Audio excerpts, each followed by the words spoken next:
Kasus Dr. Terawan, SBY yang hanya bisa berkomentar dan juga meminta.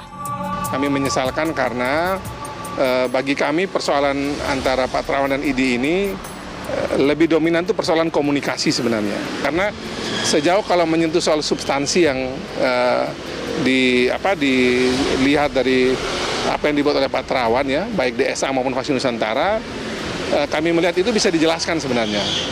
Nah, tapi kan yang menjadi soal adalah ternyata ada jalur komunikasi yang belum terjalin dengan baik dan kemudian itu menjadi alasan pemecatan karena Pak Terawan dianggap belum bertemu atau tidak bertindak baik. Yang menurut kami sekali lagi ini soal komunikasi yang kalau itu dijembatani mestinya pemecatan Pak Terawan ini tidak perlu terjadi. Sebenarnya kita ingin mengundang ID bukan persoalan pemecatan Pak Terawan saja, tapi kita ingin mendiskusikan ID secara keseluruhan. Bagaimana posisi ID, bagaimana secara kelembagaan ID seperti apa. Contoh ID ini kan kita melihat tidak ada badan pengawasnya. Pengawasnya ID tidak ada. Contoh kalau di KPU, Bawaslu ini ada DKPP kan? Ada DKPP yang kalau ini menjadi jembatan kalau ada persoalan-persoalan di situ. Nah ini ID tidak ada dan juga transparansi keuangannya seperti apa. Lah kita ini pengen tahu seperti itu. Jadi kalau kita bicara alasan, maka alasannya itu adalah alasan etik, bukan alasan disiplin profesi dan bukan alasan hukum. Tapi ada juga yang tidak bisa disampaikan. Justru kalau ada yang menyampaikan sesuatu yang aib sejawat, itu juga dapat dinilai melanggar etik. Dr. Terawan, kita mengenalnya sebagai dokter yang humble dan inovasinya di bidang kedokteran tak diragukan. Metode cuci otak dan vaksin Nusantara adalah inovasi beliau yang membuatnya dipecat koleganya sendiri di ID. Di tanah air dicela. Padahal ribuan orang menerima manfaat kesembuhan.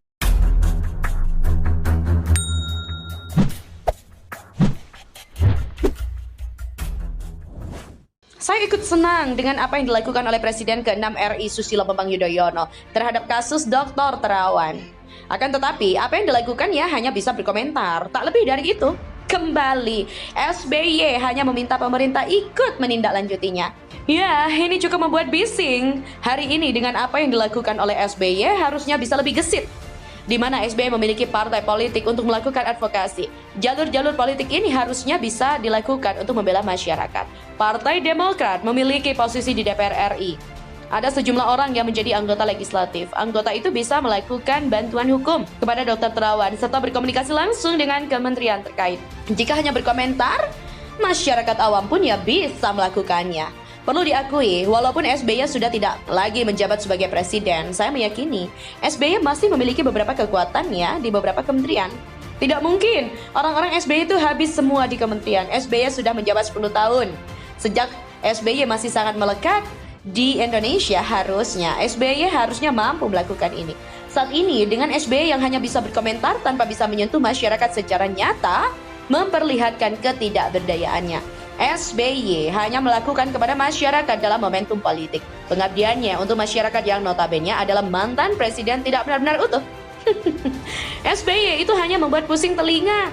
Namun begitulah SBY yang hanya bisa berkomentar. Selain bisa komentar, SBY juga hanya bisa meminta Ikatan Dokter Indonesia dan Majelis Kehormatan Etik Kedokteran serta masyarakat agar tak menghakimi Kepala Rumah Sakit Pusat Angkatan Darat atau RSPAD Gatot Subroto Dr. Terawan Agus Putranto. Pernyataan ini dilontarkan SBY menanggapi kabar rekomendasi pemberhentian sementara Terawan dari keanggotaan ID oleh MKIK. SBY juga meminta agar pemerintah turun tangan untuk mengatasi kisruh ID dengan Dr. Terawan. Katanya, pemerintah harapan saya kalau masalah ini menjadi berlarut-larut, tolonglah melakukan sesuatu, jangan sampai melakukan pembiaran. Padahal isu ini menurut saya cukup serius. Celoteh SBY. Untuk masyarakat biasa, memang tidak pernah mengetahui siapa Dr. Terawan. Akan tetapi berdasarkan apa yang telah dibuatnya, ada banyak track record positif yang dia lakukan. Terawan juga merupakan dokter yang diakui oleh pasien luar negeri. Bahkan menurut SBY, Terawan pernah berhasil menyembuhkan seorang pemimpin negara tetangga. Menurut informasi yang diperoleh SBY, konon Majelis Kehormatan Etik Kedokteran merekomendasikan kepada ID agar memberhentikan Dr. Terawan.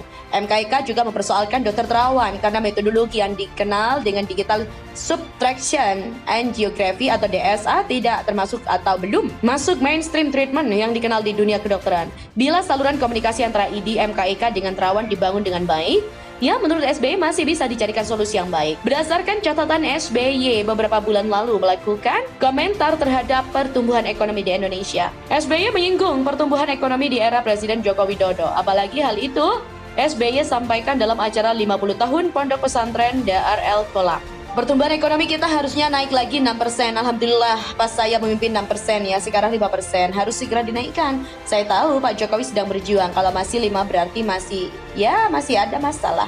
Ujar SBY dalam sambutannya di acara 50 tahun Pondok Pesantren Dar El Kolam Tangerang. Masalah yang ada harus segera diatasi. Jika tak diatasi, pertumbuhan ekonomi tidak akan baik. Selain itu, SBY juga mengajak masyarakat untuk ikut membantu pemerintahan Jokowi. Masalahnya, lapangan pekerjaan, kesenjangan menganga, itu masalah sama-sama. Harus dipecahkan, bukan hanya tanggung jawab pemerintah. SBY itu mengharapkan ada kepastian hukum bagi masyarakat dan langkah tegas pemberantasan korupsi. SBY mengklaim, rakyat itu ingin kalau ada penegakan hukum itu dilaksanakan, pemberantasan korupsi dilakukan adil dan tidak pandang bulu. Pihaknya juga mengajak mendorong pemerintah melaksanakan tindakan hukum dan juga korupsi dengan tidak tebang pilih. Terakhir, SBY juga berpesan agar Jokowi memberikan kebebasan berpendapat kepada setiap masyarakat. Dia mengatakan hal itu yang saat ini diinginkan masyarakat. Dia menyebut jangan terlalu dikekang, disalahkan kalau mereka bicara. Ini harapan rakyat ya, bukan pandangan SBY, tapi saudara-saudara kita.